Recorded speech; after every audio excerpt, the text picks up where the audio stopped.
ہوں اللہ کے نام سے جو بے انتہا مہربان نہایت رحم فرمانے والا ہے۔ اور اے نبی صلی اللہ علیہ وسلم، ان کے سامنے اس شخص کا حال بیان کرو جس کو ہم نے اپنی آیات کا علم عطا کیا تھا مگر وہ ان کی پابندی سے نکل بھاگا، آخر کار شیطان اس کے پیچھے پڑ گیا، یہاں تک کہ وہ بھٹکنے والوں میں شامل ہو کر رہا۔ اگر ہم چاہتے تو اسے ان آیتوں کے ذریعے سے بلندی عطا کرتے، مگر وہ تو زمین ہی کی طرف جھک کر رہ گیا اور اپنی خواہش نفس ہی کے پیچھے پڑا رہا، لہذا اس کی حالت کتے کی سی ہو گئی کہ تم اس پر حملہ کرو تب بھی زبان لٹکائے رہے اور اسے چھوڑ دو تب بھی زبان لٹکائے رہے۔ یہی مثال ہے ان لوگوں کی جو ہماری آیات کو جھٹلاتے ہیں۔ تم یہ حکایات ان کو سناتے رہو، شاید کہ یہ کچھ غور و فکر کریں۔ بڑی ہی بری مثال ہے ایسے لوگوں کی جنہوں نے ہماری آیات کو جھٹلایا اور وہ آپ اپنے ہی اوپر ظلم کرتے رہے ہیں۔ جسے اللہ ہدایت بخشے بس وہی راہ راست پاتا ہے، اور جس کو اللہ اپنی رہنمائی سے محروم کر دے وہی ناکام و نامراد ہو کر رہتا ہے۔ اور یہ حقیقت ہے کہ بہت سے جن اور انسان ایسے ہیں جن کو ہم نے جہنم ہی کے لیے پیدا کیا ہے۔ ان کے پاس دل ہیں مگر وہ ان سے سوچتے نہیں، ان کے پاس آنکھیں ہیں مگر وہ ان سے دیکھتے نہیں، ان کے پاس کان ہیں مگر وہ ان سے سنتے نہیں۔ وہ جانوروں کی طرح ہیں بلکہ ان سے بھی زیادہ گئے گزرے۔ یہ وہ لوگ ہیں جو غفلت میں کھو گئے ہیں۔ وَاتْلُ عَلَيْهِمْ، اور ان کو پڑھ سنائیے، یعنی صرف خود ریڈنگ نہیں بلکہ دوسرے کا سنایا ہوا سننا، اور پھر اس کا سنانا جو اللہ کا پیغمبر ہے، اسی کام کے لیے مقرر ہے۔ تو وَاتْلُ عَلَيْهِمْ، انہیں پڑھ سنائیے۔ کیا چیز؟ نبأ، خبر، واقعہ، قصہ، کس کا؟ الذی، اس شخص کا۔ کون شخص؟ آتیناہ آیاتنا، جس کو ہم نے اپنی آیات، اپنی نشانیاں دی تھیں۔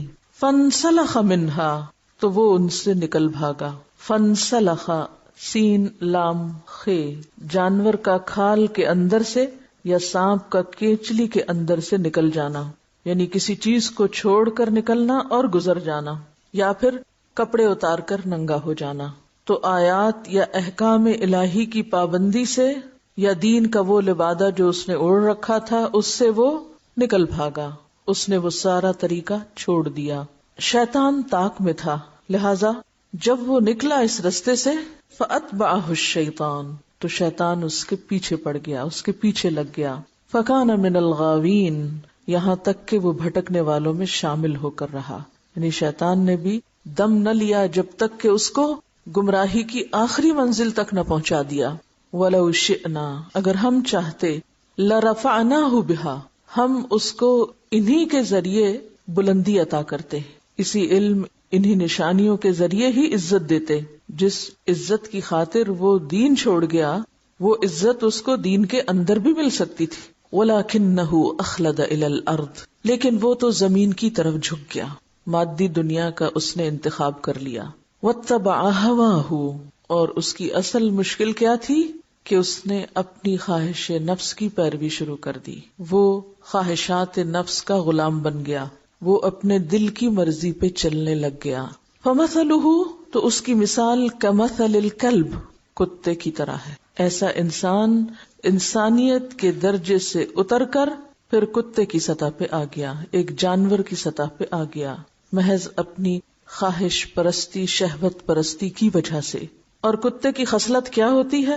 ان تحمل علیہ یلہث، اگر تم اس پر حملہ کرو تب بھی ہانپتا ہے، یا تم اس کو کچھ دو تب بھی ہانپتا ہے، اس کے آگے کچھ پھینکو تب بھی، او تترکہ، یا تم اس کو چھوڑ دو، یعنی اس سے کوئی معاملہ نہ کرو تو بھی وہ ہانپتا رہتا ہے، یعنی اس کو کچھ ملے یا اس سے کچھ روک لیا جائے، دونوں صورتوں میں وہ ایک ہی طرح بہیو کرتا ہے۔ ذالک مثل القوم، یہ مثال ایسے لوگوں کی ہے، الذین کذبوا بآیاتنا، جنہوں نے ہماری آیات کو جھٹلا دیا ہے، جنہوں نے حق کا انکار کیا ہے، جن کے سامنے جب سچائی آ گئی تو انہوں نے اسے جانتے اور پہچانتے ہوئے قبول نہ کیا۔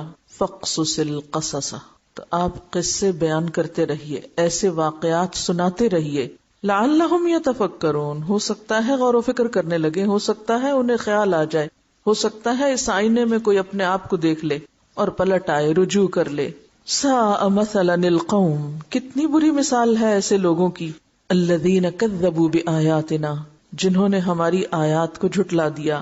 وانفسہم کانوا یظلمون، اس سے ہمارا تو کچھ نقصان نہیں ہوا، وہ اپنی جانوں پر ہی ظلم کر رہے تھے. اللہ کے دین پر چلنا، اللہ کی بات ماننا، یہ کسی بھی انسان کے اپنے فائدے کے لیے ہے. اللہ سبحانہ وتعالیٰ کو اس سے کوئی فائدہ نہیں. ہاں اگر کوئی اختیار کرتا ہے تو فائدہ اٹھاتا ہے، اور چھوڑتا ہے تو خود ہی نقصان اٹھاتا ہے. من یہد اللہ فہو المہتدی، جس کو اللہ ہدایت دے، جس کی رہنمائی وہ کر دے، وہی اصل میں ہدایت پانے والا ہے. کسی بھی انسان کی ہدایت کسی انسان یا پیغمبر یا بزرگ کے ہاتھ میں نہیں، اللہ ہی جسے چاہے ہدایت دے، کیونکہ وہ ہر شخص کے حالات جانتا ہے کہ کون کیا ڈیزرو کرتا ہے، کس کو کیا ملنا چاہیے. لہذا جس کو وہ اس کے اہل پاتا ہے اسے اس کی توفیق دے دیتا ہے، اور جس کو وہ نااہل پاتا ہے اسے اس نعمت سے محروم رکھتا ہے. وَمَن يُضْلِلْ، اور جس کو اللہ اپنی رہنمائی سے محروم کر دے، فَأُولَٰئِكَ هُمُ الْخَاسِرُونَ، تو ایسے ہی لوگ نقصان اٹھانے والے ہیں. اللہ کے راستے سے دور جانا اور بھٹکنا کوئی معمولی نقصان نہیں، ہمیشہ کا نقصان ہے. اور ایسا کیوں ہوتا ہے کہ ایک شخص نقصان میں پڑ جائے، جہنم میں جا گرے؟ اس کی وجہ بتائی جا رہی ہے کہ وَلَقَدْ ذَرَأْنَا لِجَهَنَّمَ كَثِيرًا مِنَ الْجِنِّ وَالْإِنسِ، جن و انس میں سے بہت سو کو ہم نے جہنم کے لیے پیدا کیا، یعنی وہ جہنم کے اہل ہیں، وہ جہنم ہی میں جانے والے ہیں، جہنم ہی ان کا ٹھکانہ ہو سکتا ہے. کیوں؟ اس لیے کہ لہم قلوب، ان کے پاس دل ہیں، سوچنے سمجھنے کی صلاحیت ہے. لا یفقہون بہا، لیکن وہ اس سے سمجھتے نہیں، غور و فکر سے کام نہیں لیتے. وَلَهُمْ أَعْيُنٌ، اللہ نے ان کو آنکھیں دی ہیں، ان کے پاس آنکھیں ہیں، لیکن لا يبصرون بها، ان سے وہ دیکھنے کا کام نہیں کرتے. وَلَهُمْ آذَانٌ، ان کے پاس کان ہیں، لا يسمعون بها، وہ ان سے سنتے نہیں. یعنی سوچنے سمجھنے دیکھنے غور کرنے سننے کی جو صلاحیتیں ہم نے دے رکھی تھی ان کو انہوں نے استعمال نہیں کیا، یعنی اس راستے پر اس طریقے پر استعمال نہیں کیا جس پر انہیں کرنا چاہیے تھا. اولئک کالانعام، ایسے لوگ جانوروں کی طرح ہیں، مویشیوں کی طرح ہیں. بل ہم اضل، مویشی بھی اپنے زندگی کا مقصد پورا کر رہے ہیں، یہ تو ان سے بھی زیادہ بھٹکے ہوئے ہیں، ان سے بھی زیادہ گئے گزرے ہیں. اولئک ہم الغافلون، یہ کون لوگ ہیں، ان کی کیا صفت ہے، یہ کہاں دیکھے جا سکتے ہیں، ان کا کیا قصور ہے؟ یہ وہ لوگ ہیں جو غفلت میں مبتلا ہیں، جو اپنی آخرت، حساب کتاب، انجام اور اگلی دنیا کی کچھ بھی فکر نہیں کرتے. ان آیات میں ایک واقعہ بیان ہوا ہے، اسی لیے آخر میں فرمایا گیا کہ فقصص القصص، ایک خاص قصے کی طرف اشارہ ہے، ایک خاص واقعے کی طرف اشارہ ہے، ایک خاص شخص کی طرف اشارہ ہے جس کا نام یہاں نہیں لیا گیا لیکن اس کی خصوصیات بتا دی گئی. وہ شخص کون ہے؟ متعدد مفسرین نے متعدد آراء کا اظہار کیا ہے. انہی میں سے ایک رائے یہ ہے کہ وہ عربوں کا ایک مشہور شاعر امیہ بن ابی الصلت ہے. اس کے اندر اعلیٰ انسانی اوصاف بھی تھے اور اس کے ساتھ ساتھ اس کی شاعری جو تھی وہ بھی بہت عمدہ تھی، بہت حکیمانہ تھی. اسے جب یہ پتا چلا کہ یہود و نصارہ کی کتابوں میں ایک پیغمبر کے آنے کی پیشن گوئی کی گئی ہے تو اس کو یہ خیال گزرا کہ شاید وہ میں ہی ہوں، کہ میرا اخلاق اور کردار بھی بہت عمدہ ہے اور اس کے ساتھ ساتھ جو کچھ میں کہہ رہا ہوں وہ بھی بہت شاندار ہے. آپ خود سوچئے کہ ایسے شخص کی معاشرے میں کس قدر ویلیو ہو سکتی ہے، کتنا لوگ اس کو اپریشیٹ کر سکتے ہیں کہ جو ذاتی حیثیت میں بھی ایک بہت ہی ویل مینرڈ انسان ہو، اچھے اخلاق کا ہو اور اس کے ساتھ ساتھ اس کی باتیں بھی بہت خوبصورت ہوں. تو وہ خود پسندی کا شکار ہو گیا کہ میں بڑی چیز ہوں. اس لیے جب اسے یہ پتا چلا کہ رسول اللہ صلی اللہ علیہ وسلم کو اللہ نے پیغمبر بنا کر بھیجا ہے تو وہ حسد کا شکار ہو گیا. وہ جس خول میں بند تھا وہ اس کو توڑ نہ سکا، وہ جو سوچ رہا تھا اس سے باہر نہ آ سکا، اس کا دل نہ مانا کہ یہ کیسے ہو سکتا ہے کہ ساری کوالٹیز تو میرے اندر ہیں اور رسول کوئی اور بن جائے. لہٰذا وہ حسد اور گھمنڈ تکبر کے رستے پہ چل پڑا اور اس نے آپ کو پیغمبر ماننے سے انکار کر دیا. یہ مثال صرف امیہ بن ابی الصلت کی نہیں، اسی لیے اس کا خاص نام لے کے بات نہیں کی گئی. یہاں الذی کہہ کے ہر وہ شخص اس میں شامل ہو سکتا ہے جو حسد اور تکبر کی بنا پر حق کو قبول نہ کرے اور کسی دوسرے کی خوبی کا اعتراف نہ کرے. اور ایسے لوگ ہر دور میں ہو سکتے ہیں کہ جو اپنی ذات کی حد تک تو بہت اچھے ہو، بہت کمپیٹنٹ ہو، بہت قابلیت ہو ان کے اندر، لیکن ان ساری خوبیوں کے ساتھ ان کے اندر ایک خامی آ جائے، اور وہ کیا؟ ذاتی بڑائی کا احساس کہ میں بہت بڑی چیز ہوں. لہذا جب اس کے سامنے حق پیش کیا جائے، کوئی اس سے بہتر بات لے کر آئے تو وہ اسے تسلیم نہ کرے. یہ میں نہیں مانتا، یہ ہو نہیں سکتا کہ میرے علاوہ بھی کوئی اور شخص کسی قابل ہو سکتا ہے. ایسا شخص بظاہر بہت دیندار بھی ہو سکتا ہے، بظاہر ایسا بھی ہو سکتا ہے جس کی معاشرے میں بہت شان ہو، بہت سے اس کے پیروکار ہوں، اس کے عقیدت مند ہوں. اور عام طور پر انسان کو عقیدت مند ہی لے ڈوبتے ہیں، کیونکہ انسان کو یہ دھوکا ہو جاتا ہے نا کہ میرے آس پاس لوگوں کی اتنی بھیڑ ہے، لہٰذا مجھے کیا ضرورت ہے کہ میں کسی اور کی بات سنوں یا کسی اور کی بات پر کان لگاؤں، میرے اپنے پاس اتنا کچھ ہے، مجھے کیا پرواہ کسی اور کی. تو کوئی بھی ایسا شخص جو حق کا انکار محض اپنی ذاتی خوبیوں اور اپنی خاص بڑائی کی وجہ سے کر دے، وہ سب اس میں شامل ہو سکتے. اور پھر دیکھیے آپ کے خاص طور پر جس چیز کی طرف اشارہ کیا گیا، الذی آتیناہ آیاتنا، کہ اس کو ہم نے اپنی آیات یعنی ایک سمجھ اور ایک فہم دے رکھی تھی. اب وہ تو آپ صلی اللہ علیہ وسلم کے زمانے سے پہلے کا تھا یہ واقعہ، اور پھر آپ کی نبوت ہوئی.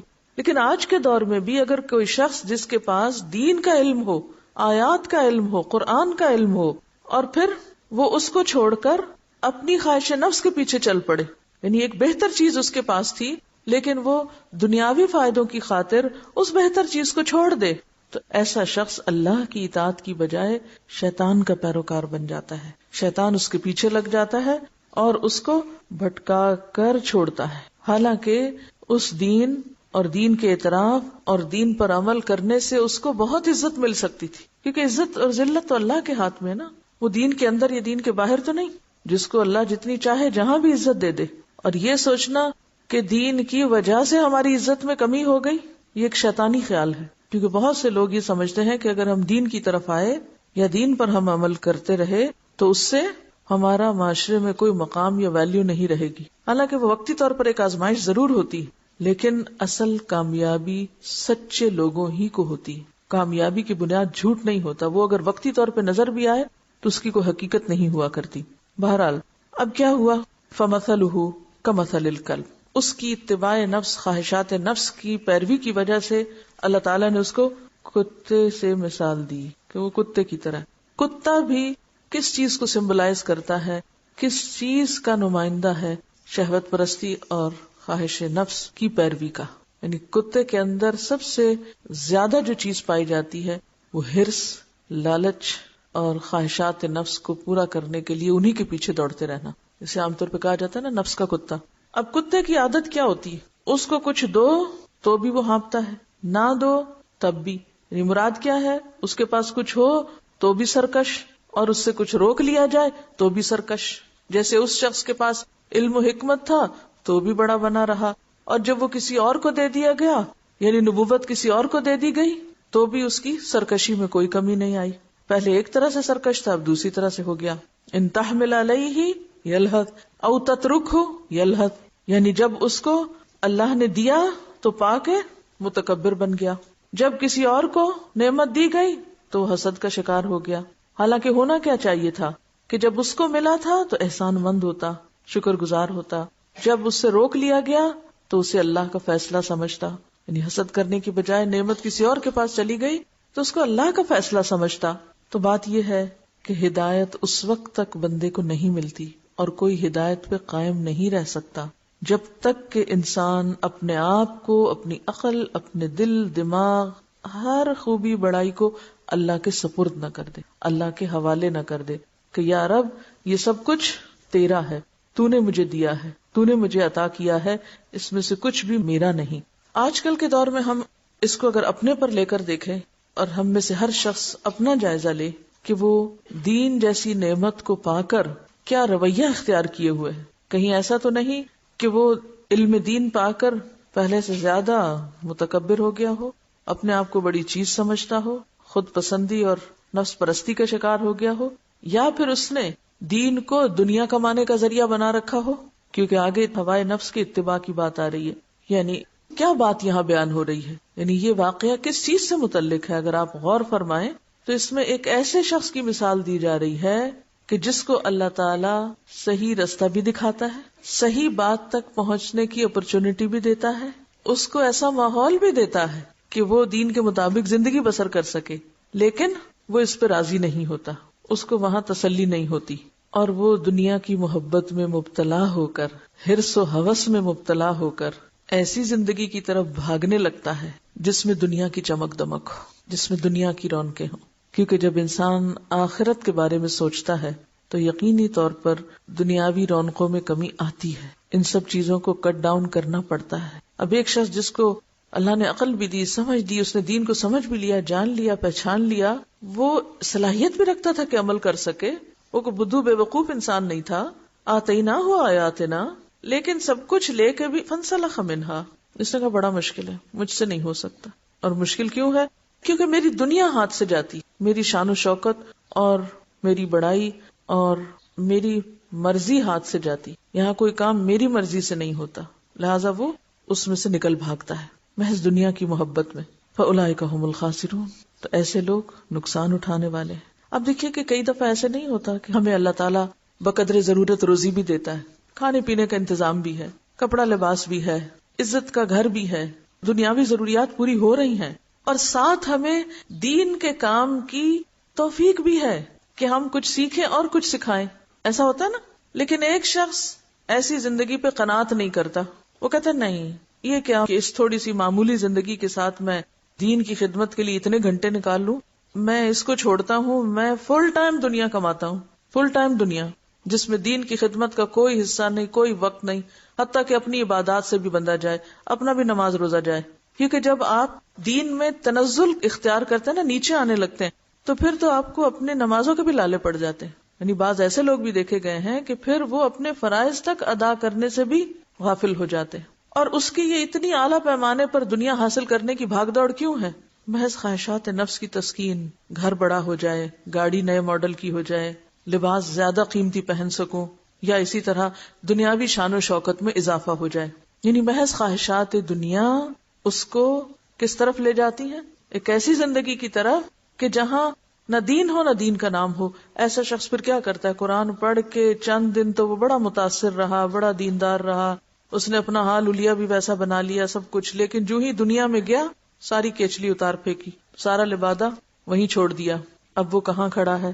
دنیا کی رونقوں میں، دنیا کی زندگی میں. اب اسے یہ بھی یاد نہ رہا کہ قرآن کہتا کیا ہے. وہ ایسی غفلت میں مبتلا ہو گیا.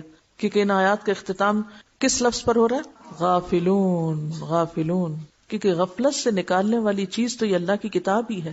تو جس نے اس کو پڑھ کے جان لیا حقیقت کو، لیکن اس پر عمل کرنے کی اس میں توفیق نہ تھی، اور وہ دنیاوی چمک دمک اور رونقوں سے خود کو بچا نہ سکا، لہذا وہ دنیا میں پھسلتا گیا، گھستا گیا، دھستا گیا، حتیٰ کہ وہ بالکل اس میں ایسا ڈوبا کہ اس کو کچھ بھی یاد نہ رہا. شیطان بھی پیچھے لگ گیا اور وہ بھی بھٹک کے رہا، بہک کے رہا، ایسا بہکا کہ گویا اس نے کبھی اللہ کی کتاب پڑھی ہی نہ تھی. تو اللہ تعالیٰ فرماتے وہ محض دنیا کی خاطر، دنیا کی عزتوں کے لیے، دنیا کے فائدوں کے لیے وہ میرا دین چھوڑ کر گیا تھا، یا میرے دین کی خدمت چھوڑ کر گیا تھا. کیا اسے نہیں معلوم تھا کہ اگر وہ دین میں ترقی کرتا تو بھی اس کو عزت مل سکتی تھی؟ عام طور پر انسان بڑے گھر، بڑی گاڑی اور اچھے لباس، اچھے زیور اور اچھی چیزوں کی، یعنی جو دنیاوی اعتبار سے جن کو اچھا ہم سمجھتے ہیں اور قیمتی سمجھتے ہیں، ان کی خواہش کیوں کرتا ہے؟ زیادہ کی خواہش کس لیے ہے؟ لوگوں کو اپنی طرف متوجہ کرنے کے. بعض کو ضرورت نہیں ہوتی ہماری وہ، حتیٰ کہ ہمیں اتنا بھی وقت نہیں ملتا کہ وہ ساری رونقیں ہم اپنی زندگی کی دیکھ بھی سکیں. ہمیں اتنا بھی وقت نہیں ملتا کہ اپنے سارے پیسے گن بھی سکیں. ہمیں اتنا بھی وقت نہیں ملتا کہ ہم وہ سارے عیش و عشرت کے سامان یاد بھی رکھ سکیں. لیکن اس کے باوجود دنیا کی حرص بڑھتی چلی جاتی کہ اسی میں اس کی تسکین ہے. وہ سمجھتا ہے میری عزت ہے تو اسی میں، مجھے اگر لوگ سلام کریں گے تو میرے اچھے لباس کی وجہ سے، مجھے سلام کریں گے تو میری گاڑی کی وجہ سے، مجھے سلام کریں گے تو میرے گھر کی وجہ سے، بنگلے کی وجہ سے. لہٰذا وہ سمجھتا ہے کہ عزت خدا کے دین کی خاطر سر جھکانے میں اور تھوڑے پہ گزارا کرنے میں نہیں، وہ دنیاوی شان و شوکت میں ہے. یعنی دو لوگوں کا یہاں کمپیریزن کیا جا رہا ہے، یہ ایک انسان کے دو رخ کا کمپیریزن کیا جا رہا ہے. تو ایسا شخص جو دنیا کی محبت میں کھو کر دین کو سیکنڈری کر دے، دین کو پیچھے چھوڑ دے، تو پھر وہ کیسا ہے؟ کتے کی طرح. اللہ کے نزدیک پھر وہ انسان کے درجے پہ نہیں ہے، وہ جانور کے درجے پر ہے، کہ جس نے اعلیٰ و ارفع بلند ترین چیز چھوڑ کر حقیر اور عارضی اور معمولی وہ چیز جس کی قیمت مچھر کے پر برابر نہیں وہ اختیار کی. اس دنیا کے پیچھے بھاگا، اپنی ساری قوتیں، اپنی ساری محنتیں، سارا سرمایہ، ساری ذہانت، سب کچھ اس نے دنیا کے پیچھے لگا دیا. اس لیے اگر تم اس کو